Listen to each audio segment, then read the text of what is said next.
Hello mga sis, hello mga friendship. For today's video ay lulutuin natin ang ex mo o kaya yung kaibigan mo. Chereng.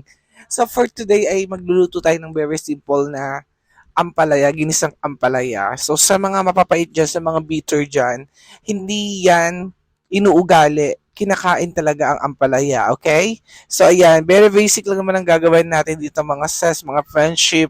Kailangan mag-isa lang ng bawang at sibuyas. Bahala ka na kung anong pag-uunahin mo dyan.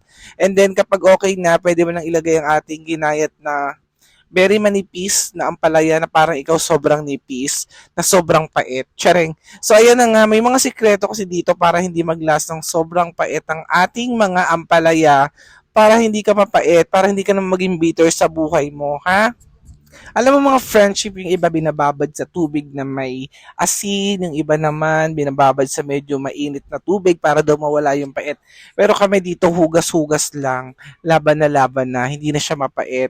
Kasi wag na tayo umarte, meron nga din iba dyan sobrang pait, may lasa pero kinakain natin o may amoy. Charing, iba na yata yun. Pero anyway, yes, tulad niyan, napakadali lang naman siya. Gagayatin mo lang siya ng manipis.